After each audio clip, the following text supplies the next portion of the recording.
जय माँ कामाख्या। हमारे प्रिय भक्तों और शिष्यों, मैं आपका तांत्रिक गुरु शशि भैरव आप सभी को नवरात्रि की ढेर सारी शुभकामनाएं देता हूं। आज नवरात्रि का 5 दिन बीत ही चुका है, यूं कह सकते हैं कि बीतने वाला, चूँकि अभी रात्रि बाकी है। तो जो भी हमारे नवरात्रि साधना सिद्धि ग्रुप में जुड़े हुए थे, आप सभी के लिए मैंने सारा टॉपिक दे रखा है पहले ही। सिर्फ एक टॉपिक बचा हुआ है कन्या पूजन का, जो मैंने आप सभी को बोला था कि वीडियो के माध्यम से मैं बता दूंगा। कुछ नहीं करना है, मैंने बोला भी है, लेकिन आप लोग दिमाग नहीं लगाते हैं। सब चीज़ सोचते हैं कि लिखा हुआ गुरुजी भेजे। कुछ चीज़ थोड़ा खुद ही साधक बनना है ना, साधक बनना तो थोड़ी दिमाग अपना भी अप्लाई किया करिए। कुछ नहीं करना है, घर से जाना है, देवी माँ को जहाँ पूजा पाठ करते हैं उनको बोल देना, हे माता, मैं आपका स्वरूप समझ करके कन्या पूजन करने जा रहा हूँ। मैं छोटी कन्याओं को आमंत्रित करके ला रहा हूँ अपने घर, कि हमारे घर सुख समृद्धि वृद्धि यश कीर्ति सारा उन कन्या के कदम पड़ने के साथ ही आपके स्वरूप में आ जाए।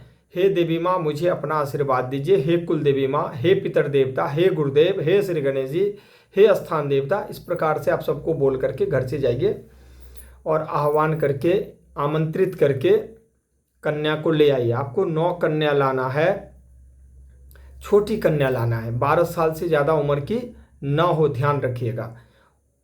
और छोटी कन्या लाइए। कन्या ऐसा हो कि एकदम बिल्कुल अबोध ही ना हो, मतलब अब जन्मासु ना हो, कम से कम 2 साल 2.5 साल 3 साल का हो कन्या। तो ऐसी कन्या से लेकर के 12 वर्ष तक आप ले आइए कन्या।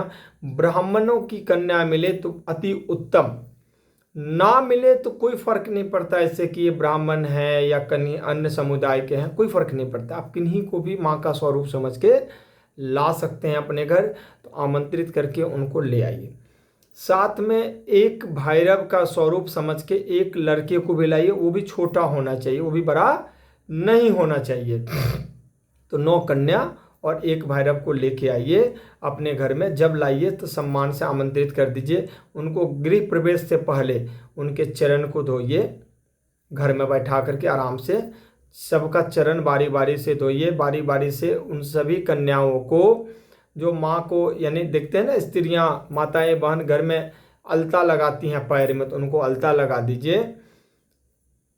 मान के चलिए आपको ये होता हो तो अपने धर्म पत्नी को बोलिए, अपने माता जी को बोलिए, अपने बहन को बोलिए, घर में वो कर देंगी, घर की जो स्त्रियां होंगी वो कर देंगी। आप चरण धो दीजिए, बाकी अलता लगाने का काम उनसे करवा दीजिए।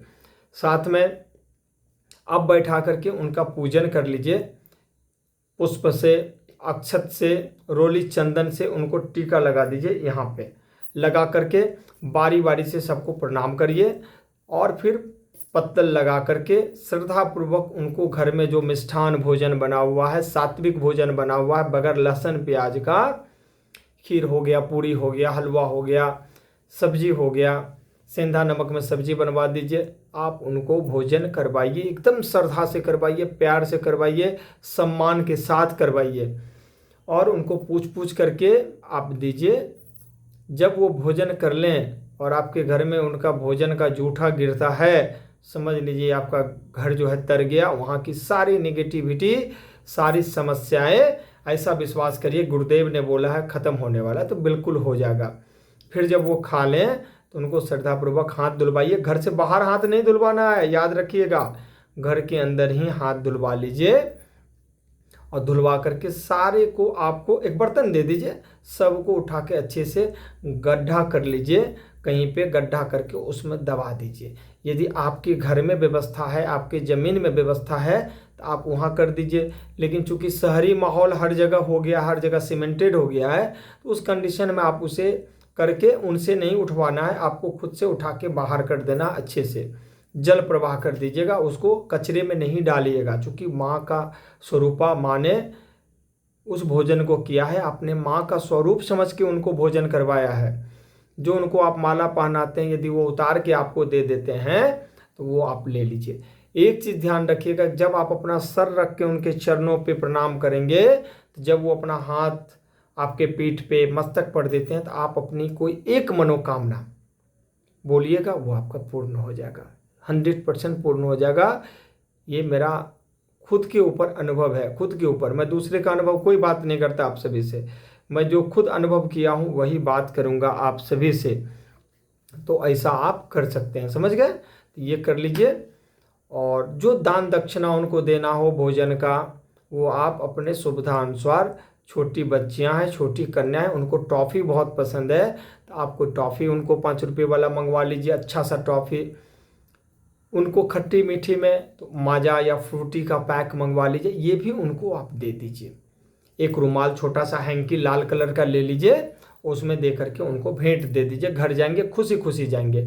आइसक्रीम छोटे बच्चे को बहुत पसंद होता है, तो आइसक्रीम भी आप उनको दे सकते हैं। लेकिन ध्यान रखिएगा, यदि उनको सर्दी और कफ जैसा कोई शिकायत हो तो आइसक्रीम, ठंडे का मौसम आ गया तो नहीं देना है, बाकी चीज़ें आप दे सकते हैं, दीजिए। आपका ज़रूर फिर ये क्रिया करते रहिए। यदि संभव हो तो हर एक पूर्णिमा आप कर सकते हैं या अष्टमी के दिन कर सकते हैं, नहीं तो नवरात्रि जरूर कन्या भोजन, कन्या पूजन अपने घर में बुला के स्वसम्मान करना चाहिए। साथ में किन्हीं ब्राह्मण को यदि आमंत्रित करके आप खिला सकते हैं, क्योंकि ब्राह्मण देवता अभी बहुत बिजी हैं, नवरात्रि का समय है तो उनको हर जगह पाठ करने, अनुष्ठान करने जाना होता है। तो आप ऐसा ना करें, वो खुद उनको आप सांकेतिक रूप से आप उनके नाम से कुछ निकाल दीजिए। जब भी वो आपके आते हैं या आप उनके पास जाते हैं तो आप उनको वो दक्षिणा दे दीजिए, उनको दान दे दीजिए, समझ गए? इतना आप करिए, इतना ही से ही आपको सारा फल कन्या पूजन, कन्या भोजन और ब्राह्मण भोजन और ब्राह्मण सेवा करने का पुण्य मिल जाएगा। बस इतना ही सा है, इसको अच्छे से करिए, बहुत मजा आने वाला है। जय माँ कामाख्या।